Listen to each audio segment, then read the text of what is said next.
안녕하세요. 오늘은 12월 11일이고요. 지금 시간은 9시 40분입니다. FOMC 회의와 상관없이 산타랠리는 시작될 것 같아요. SOXL이 전고점 28달러를 돌파할 것 같습니다. 차이나 전기차는 저점을 다지고 있는 것 같습니다. 구독, 좋아요 부탁드립니다. 차이나 전기차는 오늘 조금 올랐지만 아직까지는 마이너스 53%예요. SOXL은 현재 프리장에서 1.5% 정도 상승을 하고 있어요. 오늘 24달러는 돌파할 것 같고요. 곧 있으면 28달러도 돌파할 것 같습니다. 그래프의 모양은 매우 긍정적인 것 같아요. 이번 주에 중요한 이벤트들이 많은데요. 12월 12일 화요일에는 근원 소비자 물가지수 발표가 있고요. 13일 수요일에는 생산자 물가지수 발표가 있고요. 그리고 대망의 14일 목요일에는 금리 결정이 있어요. 연방공개시장위원회 경제 전망도 있고요. FOMC 기자회견도 있어요. 아마도 각종 지표와 상관없이 FOMC 기자회견은 조금 매파적일 것 같아요.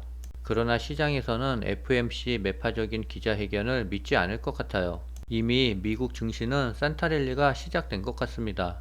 차이나 전기차는 오늘 장중에 마이너스 1% 이상 하락하다가 장 후반에 양전됐어요. 그래서 0.39% 상승했습니다. 전 저점을 깨지 않고 밑꼬리를 좀 달았는데요. 주가의 방향은 하락보다는 행보할 가능성이 더 많은 것 같아요. 주가의 본격적인 상승이 오려면 아마도 내년까지는 지켜봐야 될 것 같습니다. 시진핑 주석은 중국 경제 회복에 대해 우려를 나타내고 있어요. 시 주석은 중국의 경제 회복이 여전히 중대한 고비에 직면해 있다며 내년에는 더 적극적인 재정 정책과 더 효율적인 통화 정책을 통해 경기 부양을 하겠다고 약속했대요. 그러나 사실상 말잔치에 불과했다는 평가가 나오고 있어요.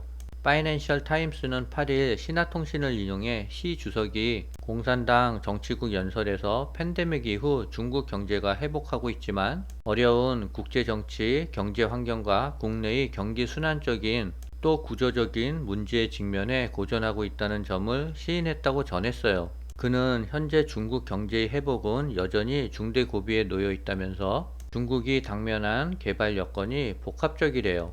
중국 정부가 가감한 재정 통화 정책을 펴면서 경제가 급격히 회복되기를 기대했던 해외 투자자들도 정부 부양책이 찔끔찔끔 나오자 실망해 중국 시장에서 철수하고 있대요. 중국 인민은행이 기준금리를 내리고 중앙정부는 1조 위안 국채를 발행하기로 하는 등 통화정책, 재정정책이 병행됐지만 효과는 더디고 있어요.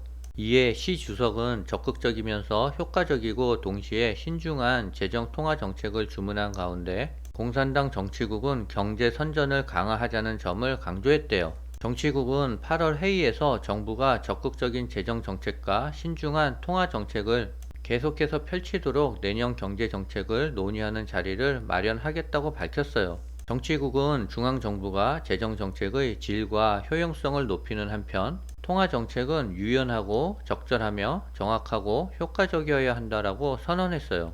정치국은 아울러 경제 선전과 여론 지침을 강화하는 것이 필요하다라고 결론을 내렸대요. 중국의 디플레이션 우려가 고조되고 있는 가운데 내년도 경제정책 기조를 논의하는 중앙경제공작회의가 이달 중순에 열린대요. 중국은 내년에도 올해와 같은 5%의 경제 성장률 목표를 제시하고 소비 진작을 위한 경기 부양책을 논의할 전망이래요. 11일 중국 관영 글로벌 타임스에 따르면 중앙경제공작회의는 시진핑 국가주석을 비롯한 최고위 정책 결정자들과 지방정부의 고위 관료, 국영기업 대표 등이 베이징에 모여 이듬해 경제정책 방향을 결정하는 비공개 회의래요. 중국 당국이 구체적인 날짜를 공개하지는 않았지만 이번 주 후반에 열릴 예상이래요. 중앙경제공작회의에서 내년도 국내 총생산 성장률 목표와 재정 통화 정책을 논의할 예정인데요. 이를 토대로 내년 3월 양해에서 성장률 목표를 제시할 예정이래요. 중국 당국은 이번 회의에서 내수를 경제 성장의 핵심 동력으로 보고 소비를 활성화할 수 있는 부양책을 우선 고려할 전망이라고 해요. 올해 11월까지 내수 소비가 중국 경제에 차지하는 비중은 80%에 달하는데요. 부동산 침체와 지방정부 부채 문제를 해결하고 민간 부분을 지원할 방안도 회의에서 주요 안건으로 나오고 있대요.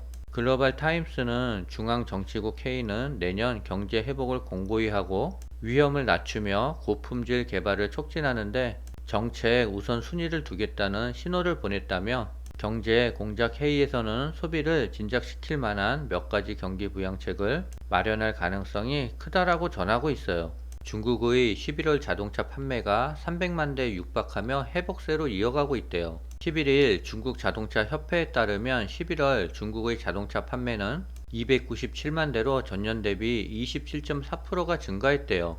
생산량은 309만 3천 대로 같은 기간 29.4%로 뛰었고요. 지난달까지 누적 기준으로 판매량은 2693만 8천 대, 생산량은 2711만 1000대로 각각 전년 대비 10.8%와 10%가 늘었대요. 11월 한 달간 내수 판매는 248만 8천 대로 전월 대비 5.2%, 전년 대비 24.3%가 증가했고요. 수출은 48만 2천 대로 전월 대비 1.1%가 감소했대요. 지난해와 비교하면 46.3%가 늘었다고 해요.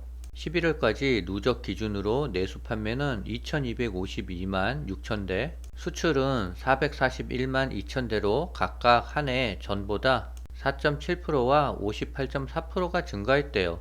신에너지차의 내수 판매는 증가세를 이어갔지만 수출은 부진한 흐름을 보였고요. 전기차를 포함한 신에너지차는 11월 92만 9천 대가 중국 내에서 팔려 전년 대비 33.9%가 증가했지만 수출은 9만 7천 대로 전년 대비 1.6% 느는 데 그쳤다고 해요. 협회는 11월 자동차 시장이 지속해서 열기를 이어가고 있다라고 하면서 쌍스의 프로모션 등 소비 물결에 힘입어 구매 수요가 더욱 확대되고 시장 실적이 지속적으로 개선되고 있다라는 설명이에요. 이어 11월 생산과 판매는 전년 동기 대비 성장세를 보였고 승용차의 양호한 성장과 상용차의 고속 성장세가 유지되면서 특히 신에너지차가 산업 성장을 주도했대요. 또한 정책 효과가 지속되고 각지에서 모터쇼와 판매 활동이 활발해지면서 시장 호황은 지속될 것이라면서 12월에는 연말 효과가 이어지며 자동차 판매는 올해 사상 최고치를 기록하며 전망치와 목표치를 초과 달성할 것이라고 내다봤어요. 지금 시간 10시 20분을 가리키고 있는데요. SOXL은 1.6% 정도 상승을 하고 있어요. 차이나 전기차는 올해 상승은 어쩔 수 없고 내년을 기약해야 될 것 같습니다. 오늘은 여기까지입니다.